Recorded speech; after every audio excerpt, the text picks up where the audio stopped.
welcome to Finding the Inner Strength podcast with myself, Cheryl, the Crack Yogi. And welcome to episode 15. And last week I talked about mind over matter. It was kind of like an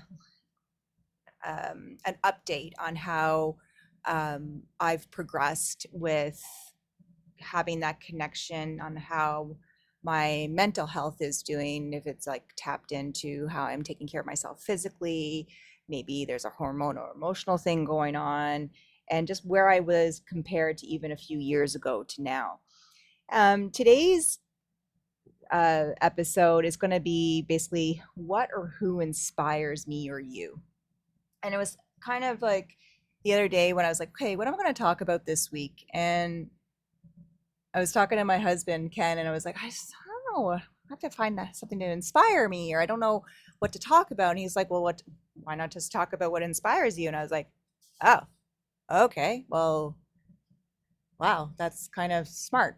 So anyways, and I didn't say that right away. I was like, well, no, I'm not going to talk about that. And then I remember he was on his way to the gym, and when he left and I took Gracie, our dog, for a walk, and I was thinking about it, and I was like, actually, that's a really uh, interesting topic, because I think for myself, I haven't fully dived into thinking all the time about who or what inspires me on choices that I make, and or decisions or paths, the path that I'll like decide to take, or um, places I want to go, or people I want to meet, or yeah, it's just hasn't been something that I've really thought a lot about. And I didn't even write anything down to like have point notes for this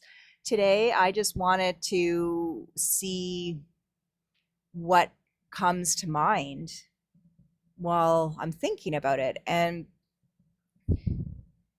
it's funny, from where I was from a child to teens, 20s, 30s, now my 40s, uh, I always have been kind of pulled towards people that are kind. But I also get, I think through the years, pulled towards people that are active. Um, I don't want to say intellectual. Actually, the more I think about it, it's a really, really hard question to answer. And you can tell I'm kind of pausing a lot today. I I guess, like, for inspirations, the last year or two, I've been pulled a lot more. I don't think more. I think on the what, and what I'm more inspired by is when the literature I'm choosing to read. And the literature I've chosen to read over the last few years is quite different, or it's changed a bit since what I would have read even 5, 10 years ago. I've always loved to read, and since I was little, and I love science fiction. I used to love romance novels, mystery. I do not do suspense or thriller. No, thank you. And over the last few years, oh, and like even regular fiction, drama, historical fiction. But over the last few years, I've kind of started diving in more with autobiographies, but I guess self-help books. But I wasn't reading these books to, like, I wasn't pulled towards them because I felt like I had to fix me.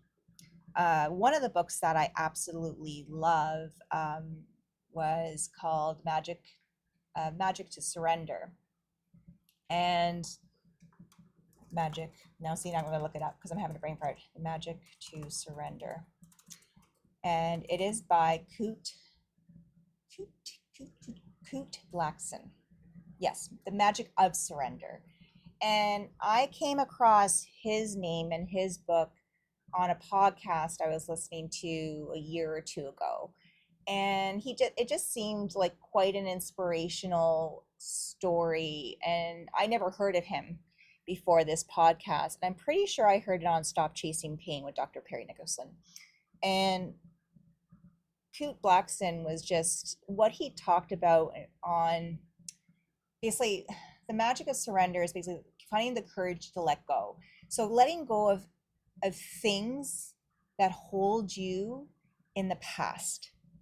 So we all have a past, we all have a history, but when we hold on to them, as in maybe negative things that have happened, or maybe people that have affected us in a not so great way, um, it's really hard to let go. And when we don't let go of those things, um, we tend to, it just continues or follows us, and it can you can hold on to way more anxiety and stress. And when I heard him talking on that podcast, I'm like, I'm kind of inspired by what he's speaking about. And so I think it was a week or so later, I went to Chapters in Calgary, one of the Calgary locations. And I was like, well, if that book is not here, then I'm not meant to read it. If it's here, I'm meant to read it. And so I went over to this section, and there was one book left. One. And it's one of those books that I picked it up, and I could have had it read in a day. Like it's a nice, easy read. But it's one of those books where you read a little section. There it could even be a paragraph or like a couple of pages. And I just love to close it and go, huh, okay. And I had a lot of self-reflection with this book. And I've read it twice actually, because it's one of those books that I don't think you can read it enough or read it once or twice, because it could be where you miss something the first time around or the second time around, or maybe the first time around it didn't really stick out to you, especially depending on what's happening in your life at that moment. And I have recommended this book to many people. I think maybe one or two have read it that I've recommended it to. I recommend it to anybody. Like, even if you don't have held trauma or held negativity from your past, it's just very eye-opening on how to move forward in your life. And I honestly didn't realize how held up I was until I read that book. And there's a few things in my life that held me back with stresses and anxiety. So I would say that book inspired me, and that, like, books do inspire me. I love books. And another book that really inspired me, and I've read this before The Magic of Surrender, was 4,000 Weeks by Oliver Burkeman. And I had heard about this book on Sailing the Vagabond, their YouTube channel. And they had talked about it. They had it on their Audible books. And I'm more of a person that I love to have the physical book in my hand. And sometimes I'll have an audio book plus the book and read along. Well, this book was fantastic. And it's funny because when you look at the cover, the cover that I have, it has 4 bananas. And each banana is a different ripeness. And of course, the 4th banana is like that disgusting brown color. And we know bananas ripen very, very quickly. And the purpose of the title, 4,000 Weeks, is 4,000 weeks is 80 years. And when you think about that, the book is basically getting you to open your eyes into how you're spending your life, your time. So it says on it, time management for mortals, but he doesn't give you a checklist. He doesn't do anything like that. It's basically very eye-opening on how we approach our day-to-day life and how we allow things to affect us and live each day. It's there was one portion in there, or one little story in it, that really stuck out to me. And whenever I'm in like a busy city and you're in a traffic jam, you know everyone is impatient, and you look over at vehicles. I do it all the time because I'm nosy.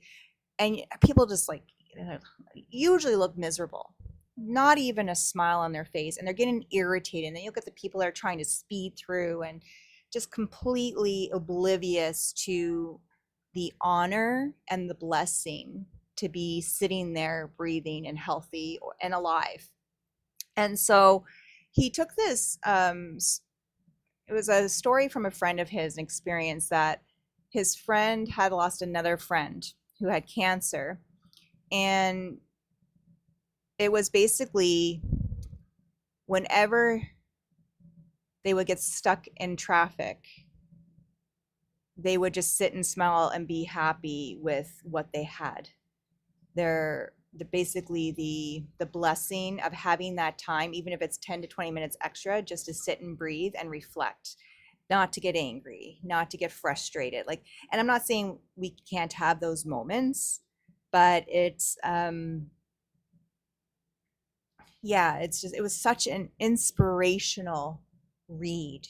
And it just opened my eyes, another book that opened my eyes on how I approach each day, because there's a lot of negativity, right? So but there's a lot of positive and goodness on this planet, and it's nice to have an approach on a way of looking at it from the outside in, on how I was dealing with time.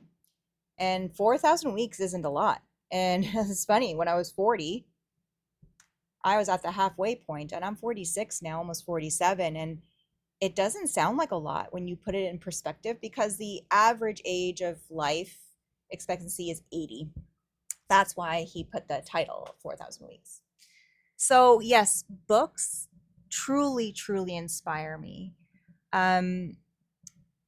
Another, I guess, another thing that inspires me, or I'm not going to name anyone specific, but it's when I come across friends, maybe even people I don't know, that are dealing with an ailment, and the way they approach their day-to-day life with this ailment, and don't allow it to label them or basically put an end to how they can enjoy life.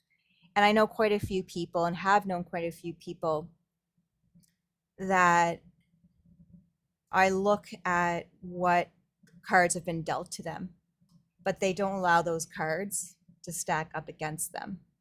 It's truly inspirational. I've been very blessed to be mostly 100% healthy. Like I am. Like, yes, I have the chronic pain. I do get migraines.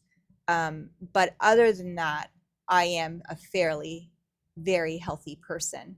And when I see situations like that, or know of people in situations like that, it's very eye-opening, again, to, if I have a negative moment or thought, I can reflect on, I am truly blessed with what I have.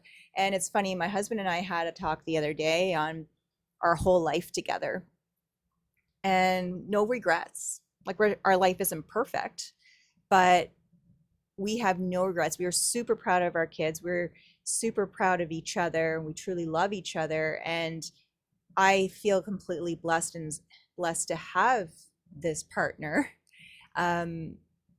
through more than half of my lifetime already, and to share these experiences with him.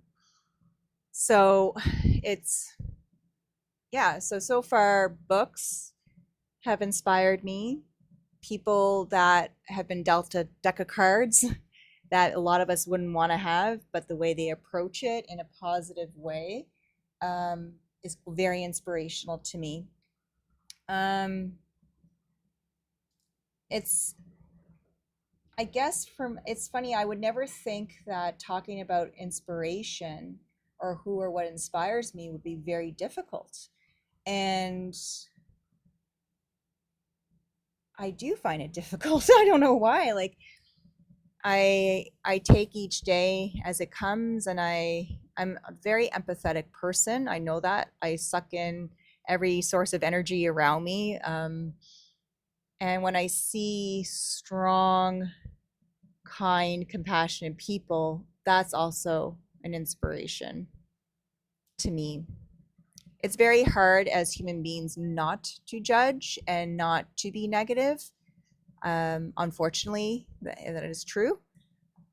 And I am that type of person that like would say, "Oh, look at the positive. Like why are you saying that? Why are you being unkind?" Like I guess I can take that also from my upbringing with my parents because um my mom has always been an open-hearted, loving person, and I actually can't think I really can't think of more than a handful because she's my mom. We talk, right?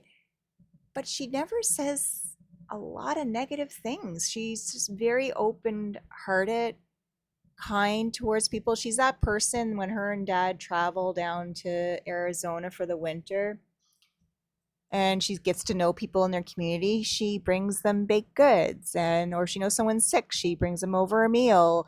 Um, she'll check in on people, and it's funny because I don't know if she knows this, but she's an introvert, and I think if you saw her um, with how she is, you wouldn't think she is. She's like it's so. She is a super super kind person, and yeah. Oh, sorry, yawn. And I would say the same. It's funny, my dad, like, he's like, what, 32-year veteran of the RCMP, and he's 32 years in the RCMP. It wasn't easy. But if he is that person that if you are his family and you need anything, doesn't question it. Doesn't question it. He has your back. He totally supports us 100%. He looks at my husband as his son also, so not just a son-in-law. It's like this is his boy or young man, and never question helping out family. Like, and we never expect it, but they're always there for us. And my dad is just he can sometimes come across as a little rough and a little bit hard to read, and but the biggest, softest teddy bear heart. I can tell you that. So I guess I could say definitely, yeah, inspired by my parents. And yeah, I'm almost gonna cry. That's a first. I think I don't think I could have cried in another episode. Can't remember. Anyways, um, so what do you feel, or who do you feel inspires you? And take a step out of this your own story and like almost like you're reading the book of your story and go along your timeline and find things or people that might have made a shift on a positive experience, maybe a change in how you approach things. It's very heartwarming actually when you sit and you actually think about it. It's yeah, it's funny. I'm not usually one for a loss of words, especially for the ones that know me really well. Um, I guess I could also say my grandparents on both sides of my family. I did spend more time with my dad's parents. They ran a music store for 35 years in Cape Breton, Nova Scotia. And yeah, like my grandpa, like, hmm, yeah, totally like he had everyone's back. Yeah. My grandmother worked her butt off, totally worked her butt off. And then my mom's parents, hardworking people, and open door policy for everyone. Even my babka now, my grandmother, my mom's mom, she doesn't turn anybody away. And she kind of gets walked over because of that. And I know I'm not in her life a lot because I'm on the other side of the country. I don't talk to her very often, really at all, which is, and it, not an excuse, but that woman is a strong female. And yeah, and funny. Oh my God. Freaking hilarious, that woman. And it's hard sometimes to hear how maybe she can be treated. And I just want to shake my head on how some people can be so ignorant and rude and, to me, unloving on how they do things, or can be so self-centered. And yeah, because I know if I was closer, I'd be saying more. Anyways, that's going down another tunnel. So I guess for me, inspiration can come from a lot of forms. And the biggest ones for me, like I said, are books and people that are decked a pretty high stack of cards, and family. It's I hope, I don't expect, I don't lead my life to purposely inspire people. I hope I inspire people. And I don't live my life that way to look for acknowledgement. I live my life in a way that I was taught to enjoy life, be respectful, loving, kind, but also realistic. And I love to share. I love to help people. Um, I love to listen. And I think a lot of that comes from, over the years, what I've learned and who I've been around and had the pleasure and joy to have in my life. Um, yeah, it's quite a, yeah, never thought it'd be a hard one. And do have to say, I think on how I live my life and how I approach things and how I've helped myself the last few years has opened the door for some amazing friends to come into my life. I have some amazing friends from the past also, but I've also been blessed with some amazing, amazing people the last few years that have come into my life. And yeah, no regrets with that either. Like, it's just quite some characters, some true friends, ones that I've had the blessing to meet through my own career, my work as a yoga educator. And it feels like an extended family. And I always like to look at things sometimes that family isn't always blood. It's also friends that can be, to me, a beautiful extended family. And yeah, there's quite a few of you that have meant a lot. So, anyways, woo. Hmm. Opening the floodgate. So, I hope that this gives you some time, or the moment, to actually reflect. Like I said, take yourself out of your story so you can look inward, like look at your whole life, at your whole story, and look at all the blessings you've had and the people and things that have gotten you to this point. And if you're noticing you're being held back by things that are not inspiring or positive, it's time to let go and move forward. And that is hard. That is super hard. And there's a couple of things I still work on myself with that. And I gotta be, it's like that magic of surrender, finding the courage to let go.